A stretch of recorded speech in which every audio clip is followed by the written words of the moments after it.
Olá, bem-vindos ao estudo bíblico de número 46 da Comunidade Evangélica Luterana Cristo de Porto Alegre, neste ano de 2024. Eu sou o pastor Reinaldo Litt, que vou dirigir esse momento e conto com sua amável participação. Nos últimos dois estudos, nós conversamos sobre a importância do templo, considerando o momento histórico em nossa comunidade Cristo, que no último dia 5 de dezembro deste ano de 2024, lembrou os 70 anos de dedicação deste nosso atual templo. E em razão disso, nós olhamos para o Antigo Testamento, observamos a construção do tabernáculo ordenado por Deus. Depois também acompanhamos a construção do templo em Jerusalém, por iniciativa do rei Davi, mas que efetivamente foi construído pelo seu filho, o rei Salomão. Por isso também conhecido como o Templo de Salomão em Jerusalém. Templo esse que posteriormente foi destruído, reconstruído parcialmente, reformado pelo rei Herodes, já próximo à vinda ao nascimento do Salvador Jesus, e que depois foi definitivamente destruído no ano 70 da era cristã. E a pergunta que se coloca é esta: será que nós precisamos do templo? O templo ainda é necessário para a igreja cristã do Novo Testamento? Qual é a relação da igreja com o Templo de Jerusalém? Existe ainda alguma ligação? E então hoje eu quero destacar muito especialmente essa questão de Jesus e o templo. Será que com a vinda do Senhor Jesus o templo deixou de ter o seu valor? Vamos entender isso um pouco melhor a partir do estudo bíblico de hoje. Pois bem, o tema é mais ou menos este: Jesus e o templo. Qual foi a relação de Jesus com o templo e como está esta situação na vida da igreja nos dias de hoje, ok? Pois bem, eu quero inicialmente destacar alguns momentos de convivência ou de contato do próprio Senhor Jesus com o templo em Jerusalém. E o primeiro momento de Jesus com o templo foi exatamente quando, com 40 dias de vida, o Senhor Jesus foi levado pelos seus pais até o templo para cumprir aquilo que a lei de Moisés determinava. Esse é o primeiro contato do Senhor Jesus. Isso está no livro de Lucas, Evangelho de Lucas, capítulo 2, lá a partir do verso 22. Eu vou ler, é importante. Diz assim: passados os dias da purificação deles, segundo a lei de Moisés, levaram o menino a Jerusalém para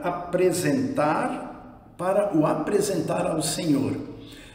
Os dias da purificação eram 40 dias depois do nascimento, né, de uma criança, e então eles o levaram, Maria e José, lá de Belém, o levam a Jerusalém, que é pertinho, para o apresentar. E também diz assim, para cumprir aquilo que a lei determinava. Ou seja, todo primogênito será consagrado ao Senhor. E também foram oferecer sacrifício, segundo está escrito na lei, um par de rolinhas e 2 pombinhos. Então é o primeiro contato do Senhor Jesus. Com 40 dias de vida, ele é levado pelos seus pais ao templo. E é nesse momento que acontece aquele contato de Simeão e de Ana com o menino Jesus. Lucas continua relatando que Simeão, um homem piedoso, a quem o Espírito Santo tinha revelado de que ele não morreria sem antes ver o Cristo do Senhor.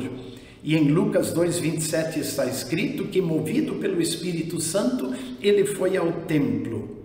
E lá quando os pais trouxeram o menino Jesus para fazerem com ele o que a lei mandava, Simeão o tomou em seus braços e louvou a Deus, dizendo: agora, Senhor, podes despedir em paz o teu servo, segundo a tua palavra, porque os meus olhos já viram a tua salvação, a qual preparaste diante de todos os povos, luz para a revelação aos gentios e para a glória do teu povo Israel. E também no mesmo momento acontece o contato do menino Jesus com 40 dias de vida com a profetisa Ana, porque Lucas continua escrevendo: havia uma profetisa chamada Ana e ela não deixava o templo. Ela era uma viúva que tinha vivido com seu marido durante 7 anos e agora ela já tinha 80, o texto até fala, acho que é 84 anos, e ela não deixava o templo, mas adorava dia e noite. E chegando naquela hora, dava graças a Deus e falava a respeito do menino aos que esperavam a redenção de Israel. Então esse é o primeiro momento, né, bem significativo. Com 40 dias, Jesus é levado ao templo. E Lucas continua o seu relato, lembrando aquele outro fato, quando o menino Jesus tem 12 anos de vida.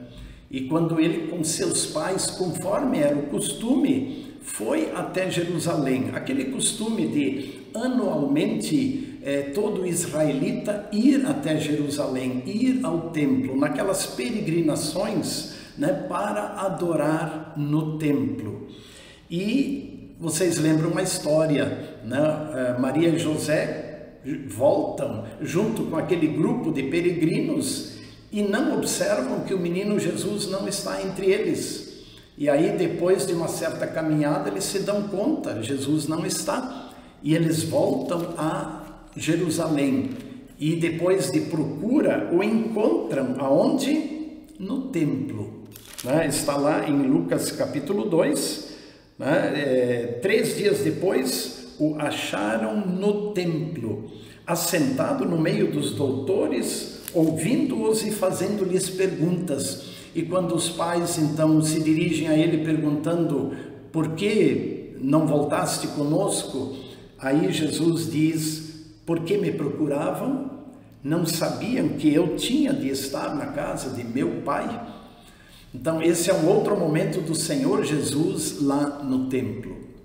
Bom, é importante lembrar aqui que Maria e José e Jesus não moravam em Jerusalém.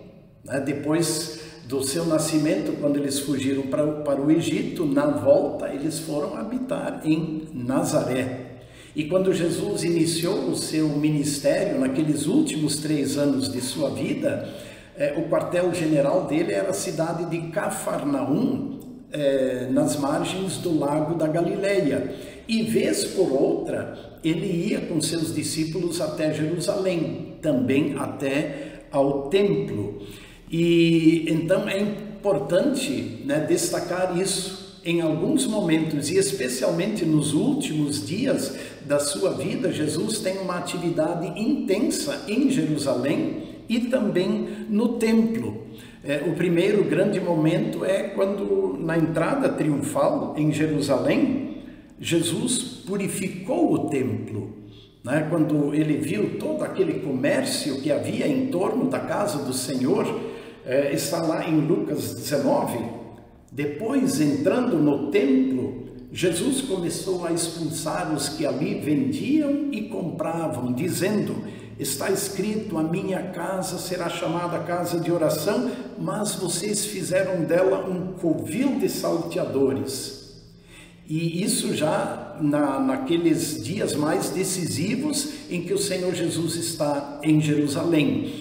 E Lucas continua dizendo no verso 47, capítulo 19, 47, diariamente Jesus ensinava no templo. Então esse é um outro destaque importante, que o Senhor Jesus continuava ensinando no templo.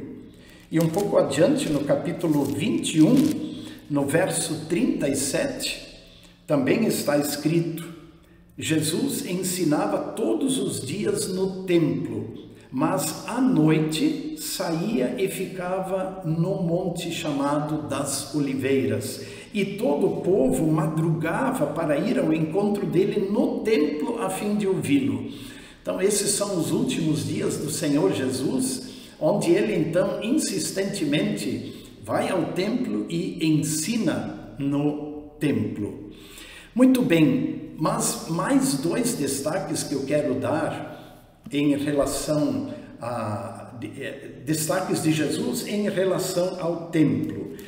O primeiro deles está em Marcos capítulo 13. Eu queria ler o que está em Marcos 13, quando o Senhor Jesus faz aquela profecia sobre o templo. Marcos 13, 1 e 2 diz assim: quando Jesus estava saindo do templo, um dos seus discípulos lhe disse: Mestre, que pedras, que construções, que maravilha é o nosso templo. Mas Jesus respondeu: você está vendo estas grandes construções? Não ficará aqui pedra sobre pedra que não seja derrubada. Ou seja, o Senhor Jesus profetiza a destruição do templo. E como nós já vimos no estudo da semana passada, isso efetivamente aconteceu no ano 70 da era cristã, quando o templo foi totalmente destruído pelo exército do Império Romano. Então esse é um destaque: Jesus profetiza o fim do templo. Mas um outro destaque que eu quero dar, que está no Evangelho de João, está lá no capítulo 2, acontece naquele mesmo momento em que Jesus purifica o templo, quando ele expulsa os que lá compravam e vendiam. E aí quando ele é questionado pelas autoridades do templo, que se dirigem a Jesus e perguntam: escuta, como é que você faz isso? Com que autoridade? Né? Quem te deu autoridade para fazer isso? E aí nesse momento, Jesus lhes respondeu e disse assim: destruam este santuário e em 3 dias eu o levantarei. Destruam este santuário e em 3 dias eu vou levantá-lo, ou eu vou reconstruí-lo. E a explicação disso é o seguinte, está logo no verso 21 e 22. Ele, porém, se referia ao santuário do seu corpo. E aí já há uma ligação importante do templo com o corpo de Cristo. Quando, pois, Jesus ressuscitou dentre os mortos, os discípulos dele se lembraram que ele tinha dito isso e creram na Escritura e na palavra de Jesus. E esse detalhe é importante porque os próprios discípulos, na ressurreição de Jesus, compreendem que quando ele disse essas palavras: destruam esse santuário e eu vou reconstruí-lo em 3 dias, ele estava se referindo ao seu próprio corpo. Então vejam, essa ligação do templo com o próprio Cristo é uma ligação importante e necessária na vida e na fé cristã. Pois bem, o templo teve o seu valor. Eu me refiro ao templo lá em Jerusalém, construído, destruído e reconstruído, e finalmente destruído. A ligação dele com o próprio Cristo. Ele também, poderíamos dizer, ele é sombra de Cristo, ou ele é um protótipo do próprio Cristo, do corpo de Cristo, da igreja. Alguém disse assim, eu li isso, eu achei bem interessante, de que o templo em Jerusalém era como que a embaixada de Deus aqui na terra, ou a embaixada dos céus aqui na terra. E a comparação é bem interessante. O que é uma embaixada? Vamos imaginar a embaixada da Argentina aqui no Brasil. Eu até copiei uma explicação que diz assim: a embaixada é a representação oficial de um governo dentro do território de uma outra nação e configura-se como um território estrangeiro em solo nacional. Então imaginemos assim, a Embaixada da Argentina no Brasil, ela é uma representação do governo da Argentina aqui no Brasil. E a embaixada, ela é como que um território da Argentina aqui no nosso Brasil. Então olhemos agora novamente para o templo. É como que a embaixada de Deus aqui na terra. É como que um território de Deus aqui na terra. A embaixada dos céus aqui na terra. O reino glorioso de Deus se torna presente aqui na terra. E como isto aconteceu na antiga aliança, exatamente no templo em Jerusalém. É lá onde os sacrifícios pelo pecado e pela culpa eram feitos. É lá que o sumo sacerdote entrava no Santo dos Santos para levar as culpas e as ansiedades do povo e trazia a mensagem de Deus para o povo. É lá que estava a Arca da Aliança, né? Símbolo da presença de Deus no meio do seu povo. Pois bem, e como é que isso se processa hoje? Como é que isso acontece hoje? Com o nascimento de Jesus, e não só com o seu nascimento, mas com a vinda de Jesus, verdadeiro Deus e verdadeiro homem, com a vinda dele ao mundo, o templo já não é mais necessário, porque Jesus é o Emanuel, ele é o Deus conosco. E tem uma palavra lá do livro de Colossenses, que diz o seguinte, até na continuação lá de Colossenses 2, nas palavras do lema da igreja, Colossenses 2:9 está escrito assim, que nele, em Cristo, habita corporalmente a plenitude da divindade. Então, em Cristo, nele, no corpo de Cristo, habita plenamente a divindade. Deus está plenamente presente em Cristo. Portanto, eu não preciso mais de um templo especial. E para nós entendermos isso hoje, por exemplo, quando nós participamos da Santa Ceia, nós recebemos o corpo e o sangue de Cristo lá, Cristo está plenamente presente. E eu estou plenamente em comunhão com Cristo ao receber o seu corpo e seu sangue. Independente do lugar onde eu estiver, se é num suntuoso templo ou se é numa casa, isso não importa, né? Mas ao participar do corpo e do sangue de Cristo, eu recebo plenamente o próprio Cristo. Hoje nós devemos dizer e entender que Jesus é o perfeito mediador entre Deus e a humanidade. Lá no Antigo Testamento, esta mediação acontecia primeiro no tabernáculo e depois no templo. Lembram da grande cortina que separava o Santo dos Santos e o Santo Lugar, onde só o sumo sacerdote podia entrar? Né? Ele é o mediador, também um símbolo de Cristo. No momento da vinda de Cristo, tudo isto que era sombra, deixa de ter o seu valor, porque serviu como sombra até a chegada de Cristo. E o detalhe da sombra, né? Quando uma sombra chega, né? Ou alguém está caminhando ao entardecer e o sol reflete nele, primeiramente chega a sombra, depois chega a pessoa. E assim foi também com o templo em Jerusalém. Ele foi sombra de Cristo. No momento que veio Cristo, bem, ele não teve mais a sua utilidade. Pois bem,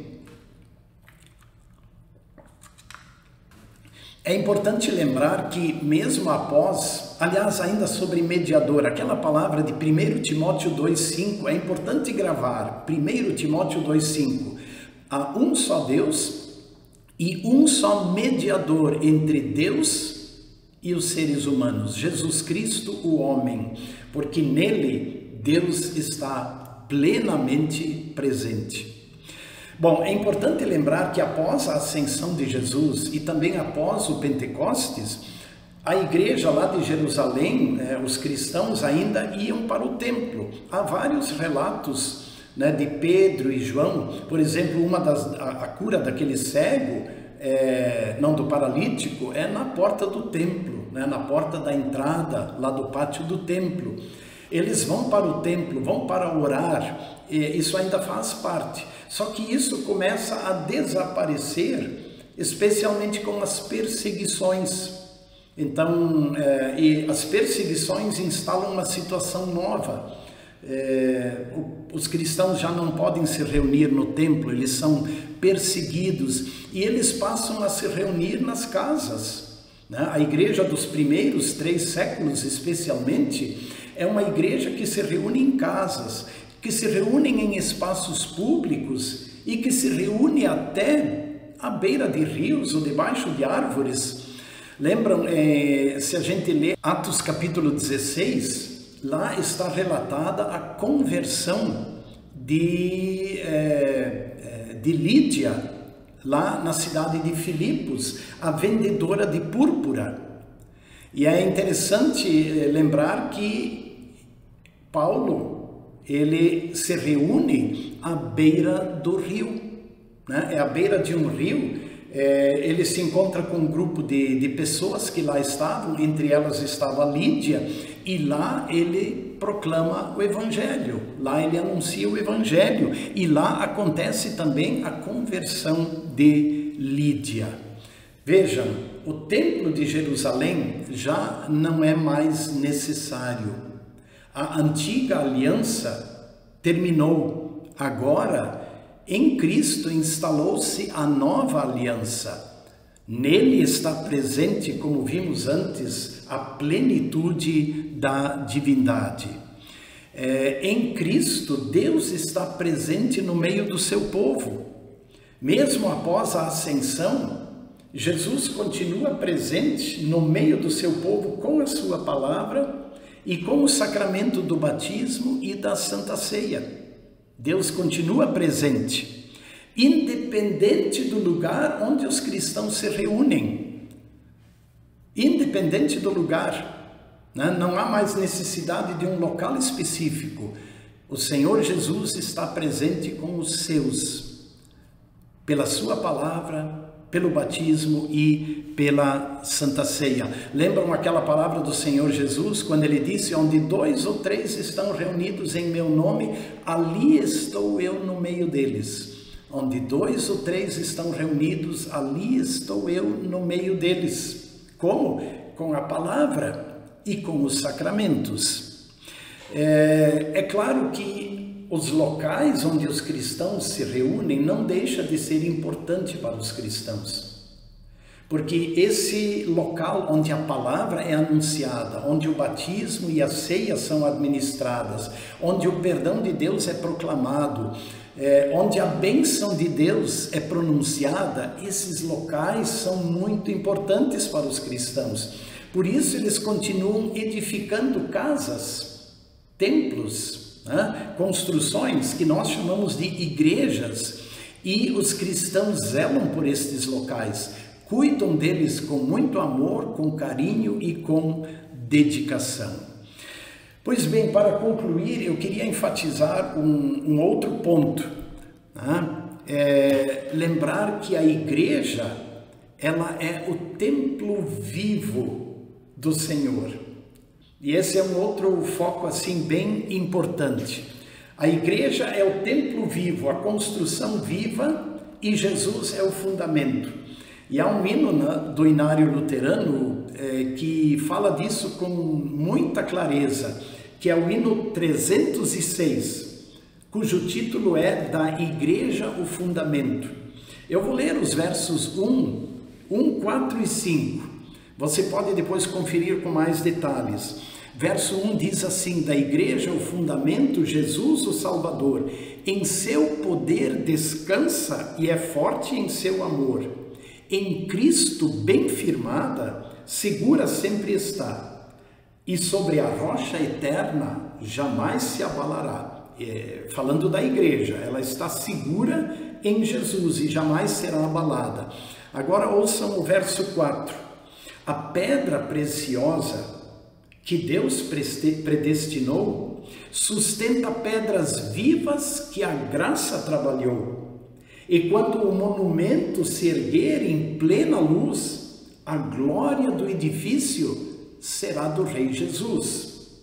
Então, esta construção preciosa, construída pela graça de Deus e que tem Jesus como fundamento, é essa grande construção que é a igreja.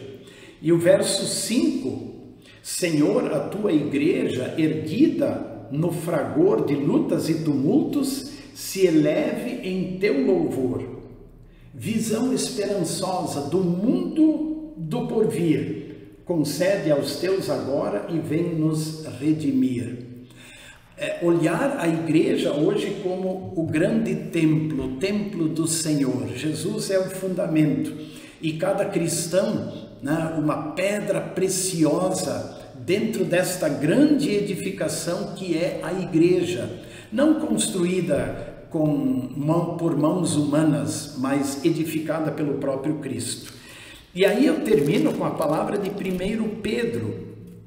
Ela é bem importante aqui, 1 Pedro capítulo 2, porque Pedro descreve exatamente este quadro, essa visão.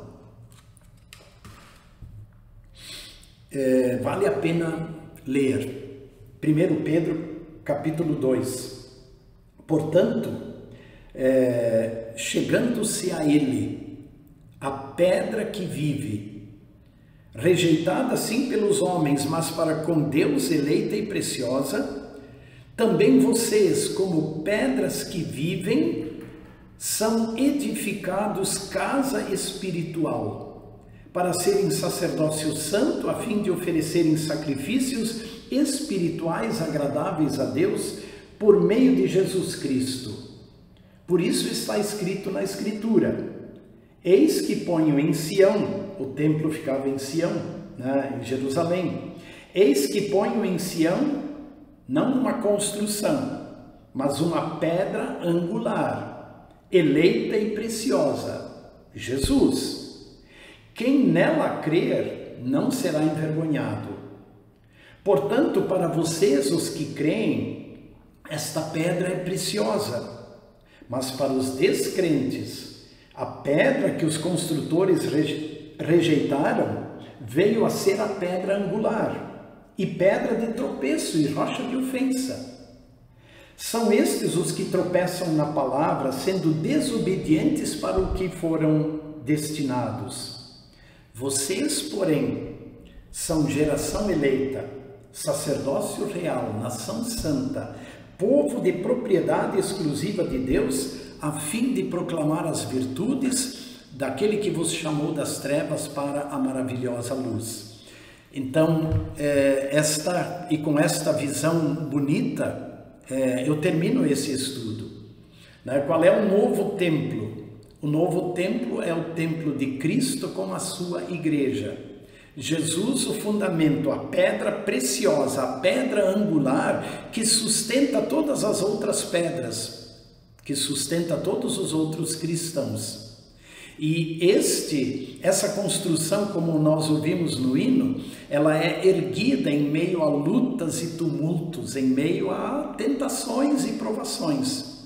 Cada pessoa que chega à fé, cada pessoa que é batizada, cada pessoa que confessa Jesus como Senhor, passa a ser edificada sobre este maravilhoso e majestoso templo, esta nova construção de Deus, que é a sua igreja.